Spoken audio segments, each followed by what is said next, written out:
If you're like most people, you probably think that the online business idea that you have is oversaturated. If you think about it, there's content on YouTube on just about every possible topic. There's podcasts on just about every possible topic. There's experts that are out there who are crushing it on just about every possible topic. So when I talk to people who are interested in starting an online business, or just maybe starting to create content to see where it goes, where maybe they could one day have a YouTube channel, have online courses, have a membership site, do something along those lines, what I hear very often is this common refrain, and that is, yeah, but isn't it oversaturated? Isn't there already enough people doing this? Who's going to listen to me? In fact, I got this comment very recently on my YouTube channel from a guy named Daniel. He commented on a video that I did talking about 1 year that I've spent in full-time online business. And he said, hey, I'm really inspired by your story. I've got some similarities like you. I'm also a father of 4, also a Christian, and I'm very interested in creating online content. In that exchange, he mentioned that he was a self-employed videographer. So I asked him, are you thinking about doing content on videography? He wrote me back and said, I haven't really, maybe I should, but the thing he said was, it seems super saturated. Maybe there's a demand for it, I don't know. And honestly, what he said there is very common. Here you've got a guy who's a self-employed videographer, meaning that he's able to take his skill and make a living off of it. And when I suggest that he start making content about that skill, his first reaction is like so many people, and that is to say, well, isn't the market oversaturated? So I responded to that comment with something that might have surprised him and will probably surprise you too. And that is, 1, every niche is saturated, and number 2, it doesn't matter at all. You should still create content. So in this video, I'm going to explain to Daniel and I'm going to explain to you why it really doesn't matter if the niche is saturated. What really matters is how you approach entering that space and being a different and unique voice in a saturated market. That's what we're going to talk about in this video. My name's Lane. If we haven't met, it's so good to meet you. I love to help entrepreneurs start and grow online businesses and make a great income doing it. If you're into that kind of thing, be sure to subscribe to this channel, give this video a like, and I want to put something in your hands for free, which is a great compliment to this video. And this is my super simple guide to your first $500 online.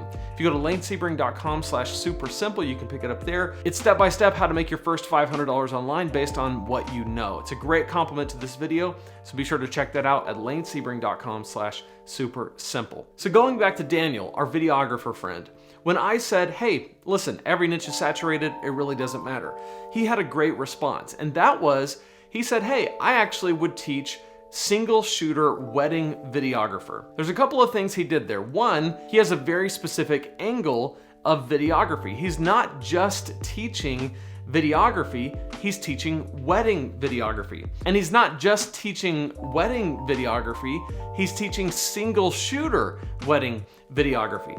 So what he's done is really the first thing to take note here, and that is to narrow your niche. A lot of people say that you have to go very wide in order to reach a wide audience, and that's actually not true in the online content space. You want to niche down to blow up. Because think about in this case, if somebody wants to start a wedding videography business, they're not just going to go watch a random videography channel as their primary place they go. They're going to want to find someone who's teaching wedding videography. But imagine if this person doesn't want to hire a team, a second shooter, third shooter. Let's just say they want to be a one-person show, and they find that not only do you teach videography and wedding videography, but you teach single shooter. So now you have cut through all of the noise and you are saying exactly what they need to hear. For that person, they don't care how saturated the market is. They don't care that there's other people also teaching it, because you probably are more aware of the competition. You are probably more aware of who else is teaching this particular niche than they are. If you're in the right place at the right time, it's typically YouTube or a podcast. That's where most people are going to find you. If you're there and you show up consistently and you are creating helpful, free, amazing content on a platform like YouTube or TikTok or a podcast or even a blog, and they find you, it doesn't matter who else is doing what. If they know you and like you and trust you, they know you because you're showing up in their feed, you've been recommended to them by either their friends or the algorithm. They like you because you're helpful and you're a likable person, and they trust you because you're giving them amazing, great content. Those three things are going to help to build your authority in any niche, no matter how saturated it is. So that eventually when you offer an online course or a subscription service or one-on-one coaching, because you have know, like, and trust, they're going to say, hey, if you're teaching it and it's a product I can buy, I'm buying because I know you, I like you, I trust you.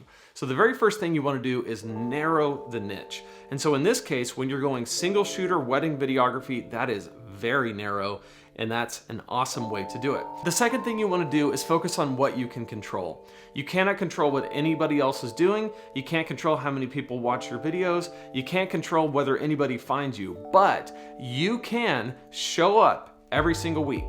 You can make amazing content. You can get better and better and better over time. You can learn from people who have gone before you. You can do all that, and you can stick it out when other people would give up. The key is consistency.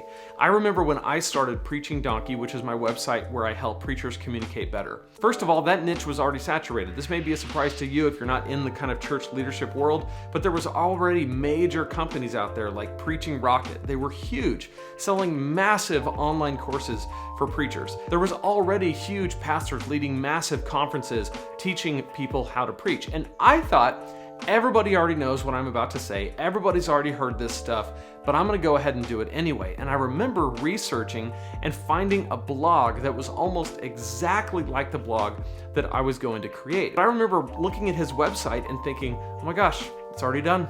Somebody's already done it. I guess I'm just not gonna do it. And then there was something in me that just said, no, do it anyway. Why not? Why not just show up? And so I started blogging on that website, and it grew an audience and turned into a podcast and books and a YouTube channel and online courses and now a membership site. And it's blown up to be something really great for me and for the people who are a part of it. If I had been worried about saturation, I would have never done it. And that would have been a huge, huge missed opportunity for me and 7 years now of a lot of rewarding work. So focus on what you can control. You can get started, you can be consistent, you can make great content. There is no rule, there is no law, there is nothing out there stopping you from creating content just because someone else is doing it and just because they're way further down the road than you. If you do this right and you do it consistently, you will be surprised how quickly people will look at your channel and think, gosh, they're so much far ahead of me. The key is to get started. You don't have to be great to start, but you do have to start to be great. Sean Cannell said that, I think. But I love it. It's a really inspirational quote, and I love telling people that. So those are the two things that I would say to Daniel and to you if you have this same conundrum. Number one, narrow your niche. Daniel's already done it, and you can too. Number two is focus on what you can control and get after it. If you want to go further with how all this gets mapped out, click on this playlist right here, and I'll see you in there, and we'll talk more about all of this in there. So click right there, and I'll see you in there.